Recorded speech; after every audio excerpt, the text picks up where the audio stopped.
আসসালামু আলাইকুম ইউটিউবের দর্শক ভাই বোনেরা, আশা করি সবাই ভালো আছেন। সবাইকে আমার গার্ডেন চ্যানেলের পক্ষ থেকে জানাই অনেক অনেক শুভেচ্ছা। দেখুন, পর্তুলিকার এই টবটা এত যত্ন করে বসিয়েছিলাম, আর গাছগুলো এত লম্বা লম্বা হয়ে গেছে, আর ফুল যদিও আসছে কিন্তু দেখতে একদম ভালো লাগছে না।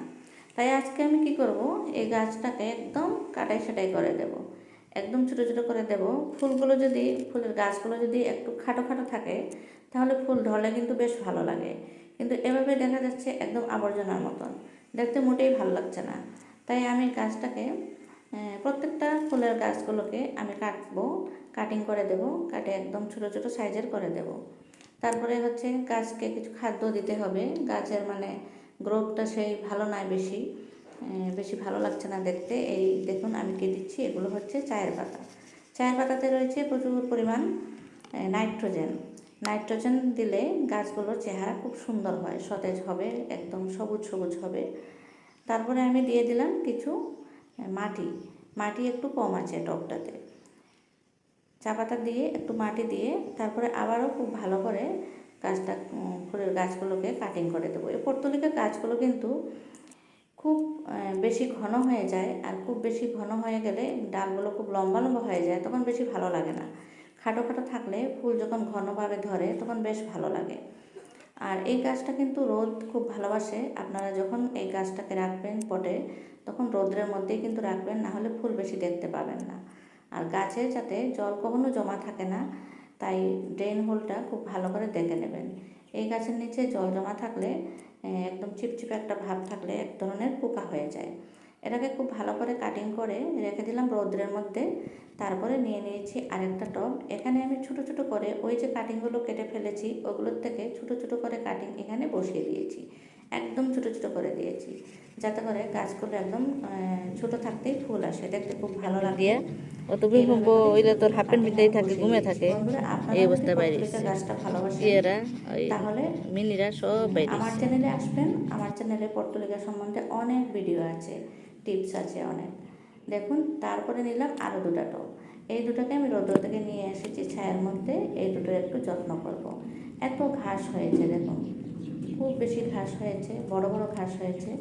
ঘাসের সাথে কিন্তু পারা যায় না, পর্তুলিকাতে খুব ঘাস হয়।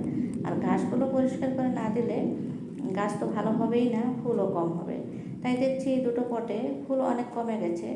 তারপরে চেক করে দেখলাম অনেক ঘাস হয়ে গেছে, মাটিও একটু কমে গেছে। মাটিগুলো পরের দিকে বসে যায়, তাই মাটি কম কম মনে হয়।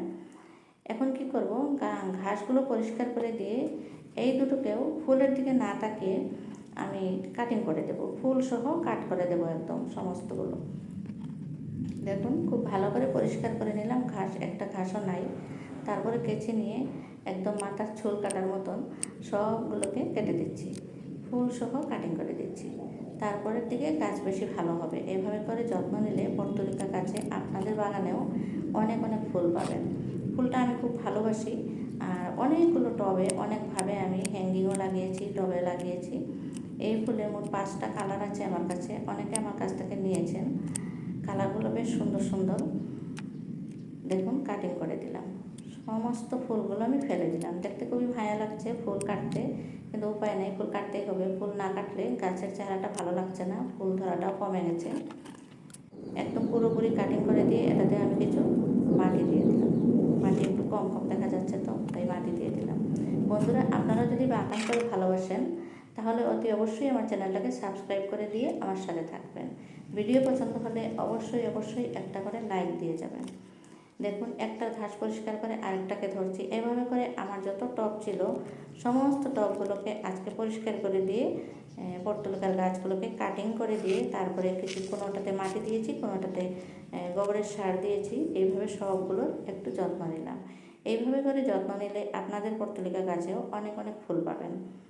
তাহলে আজকের ভিডিও আমার এই পর্যন্ত। সবাই ভালো থাকুন, সুস্থ থাকুন এই কামনা করে আজকের ভিডিও থেকে এখানেই বিদায় নিচ্ছি। কাজ কিন্তু এখনও আমার চলছে। Happy gardening.